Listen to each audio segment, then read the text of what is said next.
After entering 2025, our new year, with a pretty audacious goal of hitting $300,000 in my brokerage account, investors, this is it. I'm not playing any games anymore, and I remain 110% committed to smashing through my goal of $300,000 and beyond by the end of the year in my brokerage account. And thanks to all the market fears rather recently, it actually allowed me to unload a cash reserve of mine. So today, I want to go ahead and update you on how I spent roughly $17,800, as in what positions I loaded up on. I also want to show you through which dividend stocks actually paid me out dividends in the month of February. And finally, I'm going to close out with an inside look of my dividend tracker, while truthfully then sharing how I feel about both not receiving what I used to in terms of dividend income. With that, I want to go ahead and start with a bit of a portfolio overview, whereas I'm currently sitting on $252,339.46 in my brokerage account, which is down by about $10,000 just given the state of the market as we speak. Now, clicking right into Gitcoin, my portfolio tracker, I want to show you through exactly what I'm invested in and what stocks comprise my portfolio as of this video, just so you have a general lay of the land. So first, we're going to see that roughly 50% of my portfolio is invested into ETFs, two in particular, which we're going to cover in a moment. That's been a major shift throughout the past year. I can, however, confirm that investing more into ETFs has not only allowed me to take some pressure off my shoulders of trying to score the market's winners 100% of the time, and it has actually allowed me to really just secure long-term wins no matter what. Then I have 47% here of my portfolio invested into individual stocks, which again, we're going to cover shortly. And we can see here that I still have a pretty small cash position that will build right back up soon. Sector-wise, we're going to find that I'm invested primarily in technology, which makes sense for an investor at my age and stage in life with the ability to afford more risk for my returns.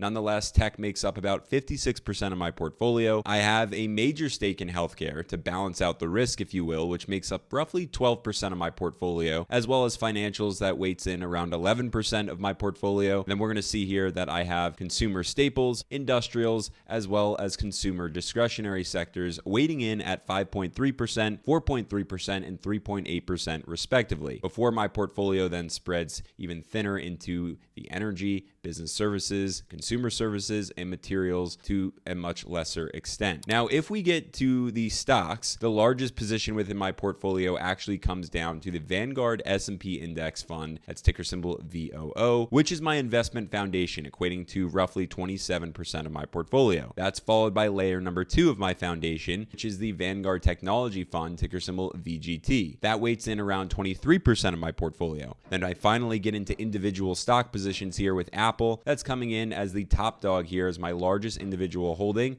totaling out to 12% of my portfolio, along with Alphabet equating to 10.5% of my portfolio. And then we get to cover my big healthcare play with United Health. That makes up roughly 9.4% of my portfolio, as well as Visa that totals out to 3.8% of my portfolio. Everyone's go-to favorite REIT here, Realty Income, coming in at 2.7% of my portfolio. Then I have Tesla at 2.6%, followed by Amazon, Lockheed Martin, and Nvidia, to which I now know what the vast majority of you are probably thinking out there. Ari, is this really a dividend portfolio? Now, here's my reality. As a 30-year-old investor, I need to be invested in the market exactly as I am if I'm actually going to hit my financial goals. Now, after I altered my investment strategy, which was once really a total focus on dividend income and therefore dividend yield, to now a total return focus, I've not only been seeing the real power of making such an investment decision, but I'm here to say that there is just a time and a place to be loaded up on dividend stocks for income. So these days, when someone asks me what kind of investor I am focused on dividend growth stocks with a heavy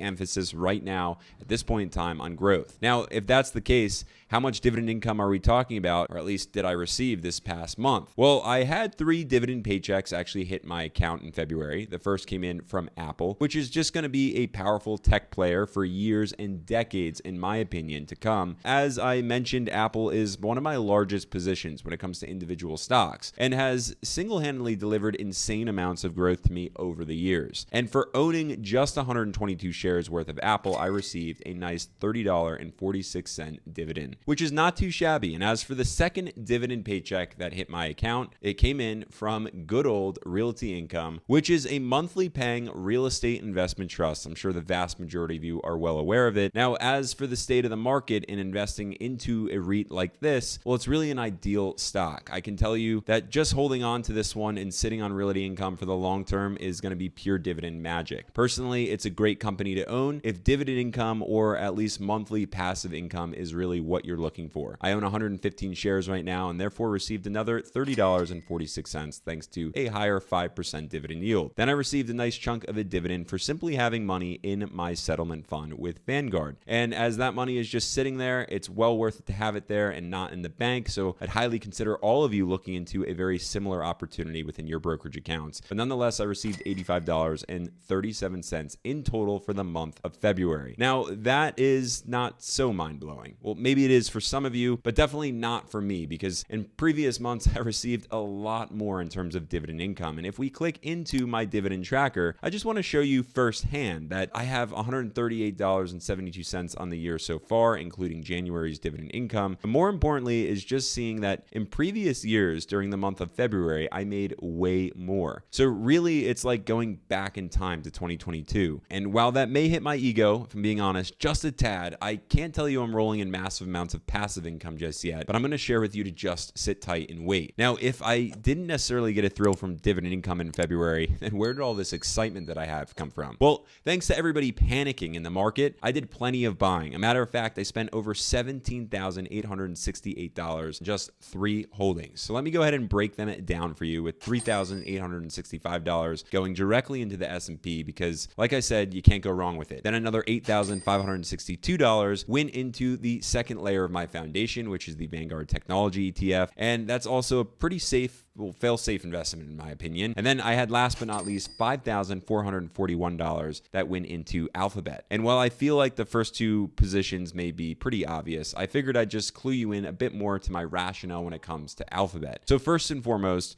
right now, the stock is trading for $168 per share, which is down by almost 11% on the year thus far. Now, with AI and quantum computing as the future, imagine where we're going to be in 20 to 30 years. Personally, I can't even imagine it right now, but I can tell you what, Google is very likely to be a major player in that game. Now, clicking to the 5-year chart, take a look here at the 160% worth of appreciation that took place, again, backing the long-term hold on this position. And scrolling down, I want to have you take a look at the revenue that continues to pour in, over 13% right now, and net income is up as well at 35% plus. But even more importantly for me is the balance sheet, to which I've yet to encounter a cleaner balance sheet than Alphabet's. We got $450 billion in assets, just $125 billion in liabilities. Now again, I can hear the massive dividend investors out there having a fit that I even call myself a dividend investor, with a play like Google and overloading on VGT and even VOO. But riddle me this. What makes a dividend investor? In my opinion, it's someone who's focused on stocks